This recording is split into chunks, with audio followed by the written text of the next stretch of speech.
शेर की माँ दुर्गा का वाहन बनने की कहानी तब शुरू होती है जब देवी पार्वती घोर तपस्या करके भगवान शिव को पति रूप में पाने की कोशिश कर रही थी। सालों तक तप करने के बाद माता पार्वती को भोले भंडारी अपनी पत्नी के रूप में अपना लेते हैं। इसी बीच तपस्या की वजह से माँ पार्वती का रंग काफ़ी काला पड़ गया था।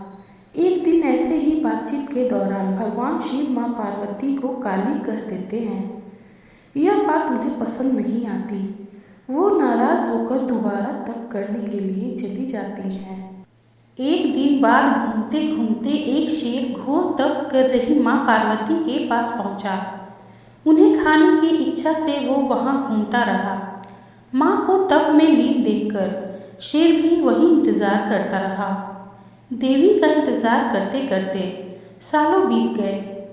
शेर माँ पार्वती के तेज की वजह से उनके पास नहीं पहुंच पाता था।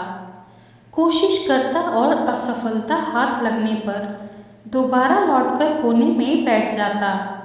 होते होते कई साल बीत गए। माँ के तप से खुश होकर भगवान शिव प्रकट हुए और माँ से मनचाहा वर मांगने को कहा। देवी पार्वती अपना गोरा रंग वापस चाहती हैं। भगवान ने आशीर्वाद दिया और वहाँ से चले गए। वरदान मिलते ही माँ पार्वती नहाने के लिए चली गई। नहाते ही उनके शरीर से एक और देवी का जन्म हुआ, जिनका नाम कौशिकी पड़ा।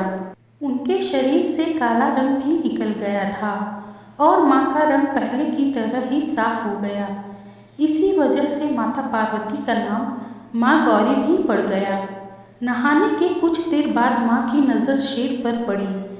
शेर को देखते ही उन्होंने भगवान शिव को याद किया और शेर के लिए भी वरदान मांगा।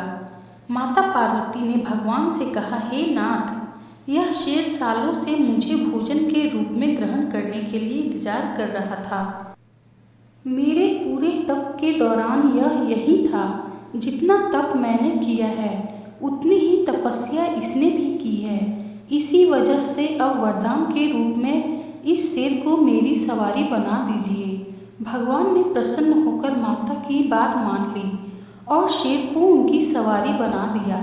आशीर्वाद मिलने के बाद माता शेर पर सवार हो गई और तभी से उनका नाम माँ शेरावाली और दुर्गा पड़ गया। हमारे YouTube चैनल आस्था एक भक्ति पर ऐसे और भी वीडियोस को देखने के लिए चैनल को सब्सक्राइब ज़रूर करें और बेल आइकन को ज़रूर दबाएं।